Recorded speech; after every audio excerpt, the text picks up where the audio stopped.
Arizona, land of snowbirds and the Grand Canyon, retirees and ATVs, is rapidly gaining a reputation of an entirely different sort. It's becoming an epicenter of electric vehicles and self-driving tech, as well as a new surge in semiconductor manufacturing as the U.S. tries to address the worldwide chip shortage. I would say Arizona is the semiconductor capital of the world. This is going to be the hub. Intel's $20 billion investment in Arizona, building 2 new fabs.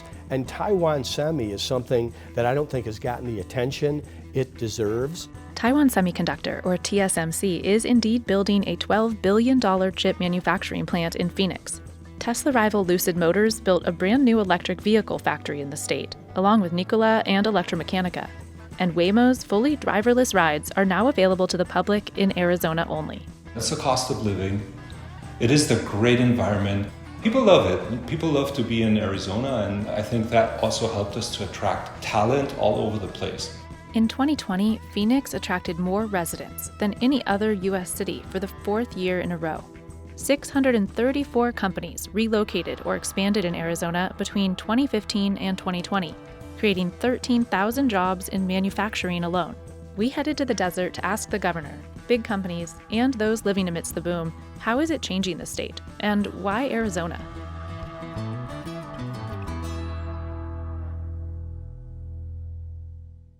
The 6th largest state by area, Arizona first became well known when a major mine opened there in 1854, and copper mining remained its primary industry for nearly a century. Slow to grow, it became the 48th state in 1912 and didn't experience a population boom until after World War II, when air conditioning became widely available. Phoenix has been growing ever since, now surrounded by a vast sprawl of suburbs and agriculture. Everybody knows the 5 C's of Arizona: copper, cattle, cotton, climate, and citrus. I think you could add 2, maybe 3 additional C's.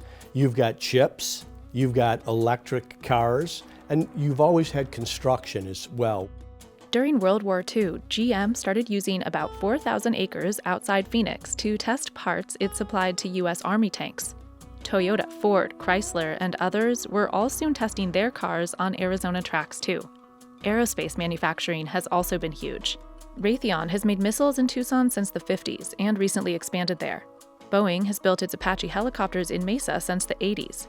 In 1969, Motorola kicked off another state trend when it began manufacturing semiconductor wafers at a factory in Mesa. But during the Great Recession, 300,000 Arizonans lost their jobs, and home values were down $100,000. So in 2011, the Arizona Commerce Authority was formed to attract new high-paying jobs. One of the first big wins came in 2015, when Apple invested $2 billion to build a data center outside Phoenix. In the years since, the list of companies relocating or expanding in Arizona has exploded. Caterpillar, Infosys, Benchmark Electronics, Blue Yonder, Insight, Zoom, Cognizant, and many more. Businesses growing in the state in the last decade have promised to bring almost $34 billion and 191,000 new jobs in exchange for some big incentives. We have a foreign trade zone program. We also have some quality job tax credits. So as a company creates jobs and makes capital investments, those programs are available to all companies. Filling all these new jobs are lots of high-skilled workers, flocking largely from California to states with a lower cost of living while the pandemic allowed them to work from home. If I can work in Arizona, I can have twice the house, a newer house with a pool, the cost of living's cheaper, my taxes are cheaper, and I can telework. Why wouldn't I live out here? Real estate agent and single dad Chris Barker was raised in Arizona. After 16 years in Maryland, he moved back to Phoenix with his 2 teenage kids during the pandemic last year. But it wasn't the same. A lot of the beautiful things that I used to enjoy about Arizona have kind of gotten spoiled. Slide Rock in Sedona, Snow Bowl, all these cool places that Arizona had to offer. Well, now there's just such an influx of people that it's almost miserable. I can see the pollution is thicker. There has been obviously a lot more traffic. But for many, the cost of living is still a big plus. The cost of living in San Francisco is 3 times Arizona. So we had a lot of people locating here and working virtually from our state. Now they want to stay here. The business-friendly regulatory environment and lower taxes are also a draw. The Tax Foundation ranks Arizona 24th for business tax climate, while California comes in 49th. in Arizona, we've wiped off the books 2,751 regulations since 2015. That's the equivalent of a $150 million tax cut, and that's the direction Arizona is going to continue to go. This, coupled with Arizona's long history of manufacturing, has helped the state attract an entirely new industry, electric car companies. Although Arizona lost a bid for Tesla's first gigafactory to Nevada in 2014, the state's big break into EVs came in 2016 when Lucid Motors announced it would build its $700 million electric car factory in Casa Grande. We had an extensive survey of about 65 sites right across the US against a whole range of criteria. And we made a really good decision here to come to Arizona. And then there's Arizona's proximity to Mexico, where companies are making components for GM's electric vehicles and for Lucid. It was our third interview with Lucid. The final question was, how is your relationship with Mexico? And Mexico is Arizona's #1 trading partner. It's not even close. EV companies in Arizona can easily access supplies from nearby California and beyond via a major railroad system and I-10, a major trucking route. That was the very attractive thing about Arizona, that we have this being close to supply chain, being close to our headquarters, having enough space to grow. That's what we found here. Lucid broke ground on its 590-acre factory in 2019. After some delays, Lucid says its Air Dream Edition is now in production there, with customer deliveries coming later this year. The workforce will grow far north of 4,000 people there. Electric semi-truck maker Nikola, which made headlines for some big missteps last year, is headquartered in Phoenix. It's building a new factory in Coolidge, Arizona, scheduled to start producing its Nikola Tre in 2022. Phase 1 of Coolidge is basically done on the exterior. So now it's all the interior work at this point. It's on schedule. We intended to have that first phase complete and in operation this year, and we're on track to do that. Another electric vehicle being manufactured in Arizona is the single-seat, three-wheel Solo. There we go, 1, 2, 3. ElectraMeccanica says its new factory in Mesa, which just broke ground, will create 500 jobs and eventually produce 20,000 Solos per year, starting in early 2023. It's also creating sharing pods of Solos, similar to short-term rentals of electric bikes and scooters. Between being near our target market on the West Coast and the willingness for these 5 municipalities to test that Solo share, that was probably the tipping point for us. That really helped us decide on Arizona. Rivera says access to the EV supply chain, much of it now being manufactured in-state, was a huge factor in choosing Arizona. The secondary supply chain, the tier 1 suppliers, who are all going to support us in addition to those that are already here, supporting Lucid and Nikola, for example. UACJ Whitehall, a leading supplier of aluminum components for EVs, just announced it's opening a new plant in Flagstaff. Lithium-ion batteries are also a crucial part of the EV supply chain, and battery recycler Li-Cycle is now building a new recycling facility in Gilbert, Arizona. And now Atlis Motor Vehicles, known for its electric XT pickup truck, recently announced it's building a production line for battery packs and cells at its headquarters outside Phoenix. A number of our employees that came from California, they love that for the price of an apartment with 3 roommates, they can have a house and live by themselves. And that's very appealing, but they still have the benefits that they had in California. On top of a growing supply chain and robust manufacturing, Arizona is known for ideal testing conditions for vehicles. 6 major test tracks, or proving grounds, are scattered in remote Arizona deserts where major car companies can discreetly test their new cars.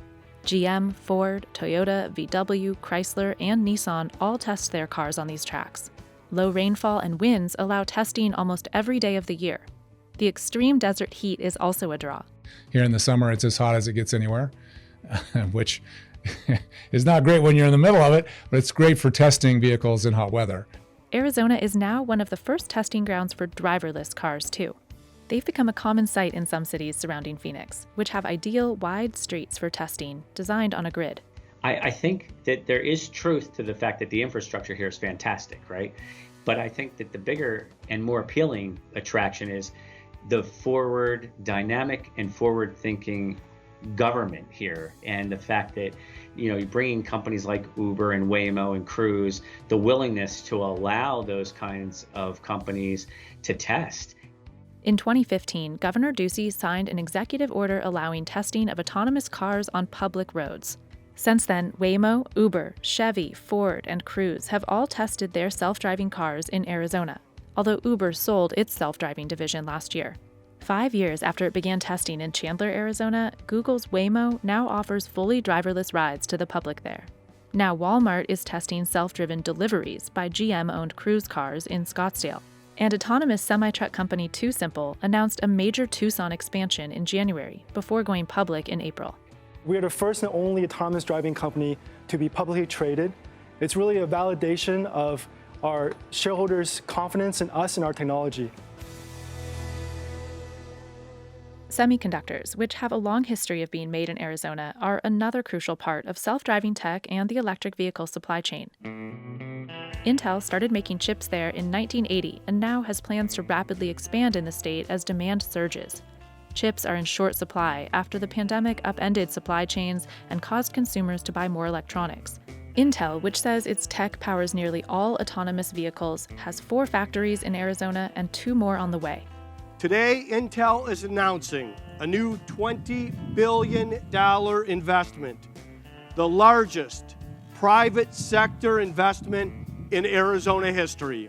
These facilities will add 3,000 high-tech, high-wage jobs to the state of Arizona.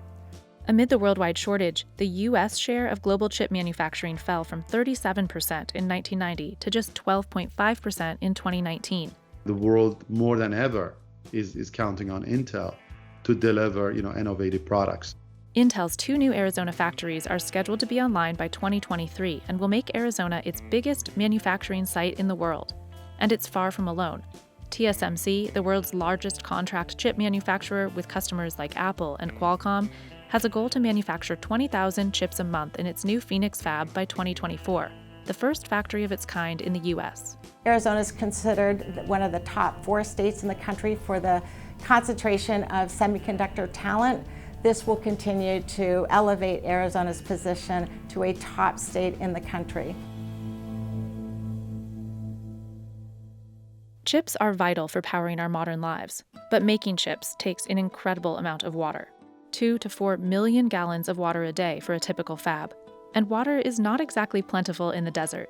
Arizona's biggest water source is groundwater, which is accessed by wells. But deeper and deeper wells at big farms are using up groundwater faster than it's naturally replenished. So some manufacturers have added on-site water recycling at their factories. Overall, lion portion of our water is reclaimed. In order, I would say more than 80 to 90% is reclaimed. So that's very, very significant. And we use in billions of gallons, per year for the overall company. Intel says it treats 9 million gallons of water a day, adding much of it back into the local supply for things like irrigation. Arizona has a history of reusing almost all its gray water to cool power plants and to water fields, storing water banks in underground aquifers, and restricting irrigation in urban areas. We are using less water today than we did in 1957 with 6 times the population. No one is better in the country than Arizona with water. Israel's probably the best in the world at water, with Arizona right behind them, taking advantage of the generational projects like the Central Arizona Project, and then the Drought Contingency Act that we passed in this administration, and before that we had the Groundwater Management Act. So we continue to focus on water. Major tributaries and 336 miles of man-made canals allow 36% of the state's water to come from the Colorado River. The growth has not been limited by water at this point. The water that's here is extremely well utilized. The Colorado River sometimes doesn't even make it to the ocean because it's all used, every drop of it. Lucid also recycles the water it uses to make the air. So we have a water treatment system in our plant. So we double treat the water and we put it back into the system. Making cars and chips takes a huge amount of energy too. U.S. News & World Report ranks Arizona as the second most reliable power grid in the country, and its energy costs about half of California's industry rates. What I would say is great about Arizona is just the overall infrastructure when it comes into power. when it comes to the stability of what we need to count on to run this world-class operation.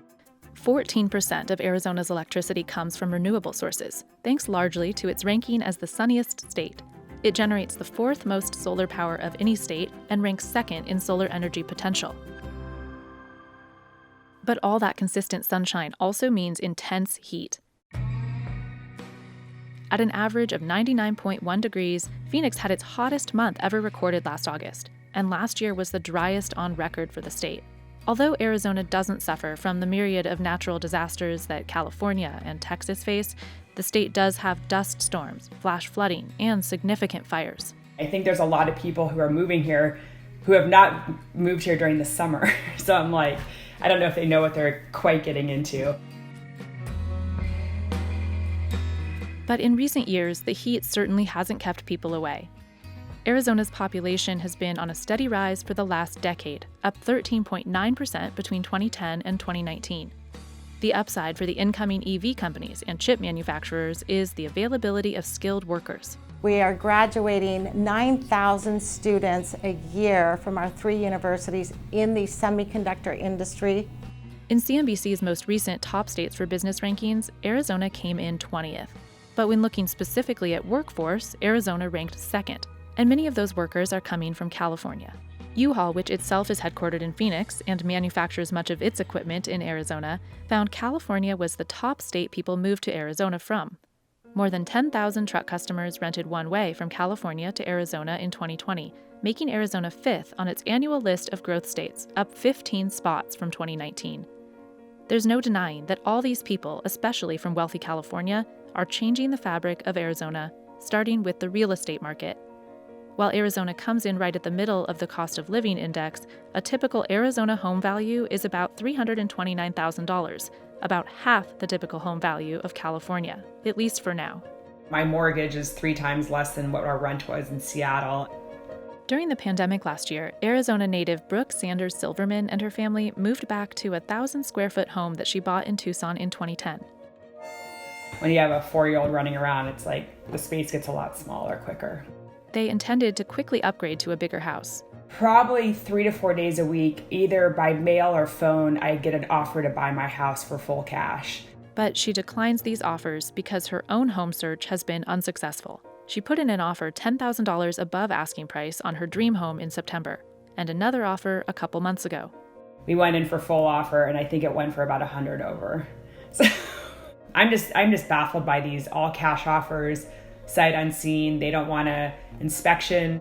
The cost of living has gone up so much that I don't think a lot of retirees can afford the current housing market. As a whole, we're looking at anywhere between 30 and 40% increase from July up until now of home values. And that's nuts. Can you walk over here? Sanders Silverman's daughter is starting kindergarten next year, and CNBC ranked Arizona's schools all the way down at 47th. Her parents were both teachers in Tucson. What our teachers make here is offensive. I mean, there's no way that they're going to be able to stay here if our, cost of living keeps elevating the way that it is in the last few months. And so if we continue to lose our teachers and our good teachers because they can make way more in another state, then I think our education is going to continue to decrease. Aside from pricing out existing residents, the population and manufacturing booms have also led to worsening pollution, with the American Lung Association finding that nearly all Arizonans are breathing unhealthy air, with Phoenix and Tucson worsening in all categories last year. The population boom is shifting Arizona's politics, too. When Biden won Arizona in November, it was the first time Arizona turned blue since 1996. You'll see a lot of flags of California, you can visit, but leave your politics at home. California's chasing people out. They're punishing people and producers with a lack of a quality of life, with onerous taxes and regulation. Arizona is going to remain Arizona. As more young professionals relocate from states like California, and the state's Asian and Latino population grows too, it's no surprise that demographics and politics are changing. The state also had a large voter turnout from members of its 22 Native American tribes. As more and more people move here from Washington State and California, there is a very big undercurrent of people that are upset about it and they hate it, because not only are they making this place unaffordable for the people that are considered native or have lived here for a long time, but they're also changing the politics. Regardless of politics, Arizona is certainly changing as new people and new EV and chip companies solidify its reputation as a hub of advanced manufacturing. It really has become a center of excellence here that's just going to get bigger and more important as we go forward. So there's enough momentum now, I think that's inevitable.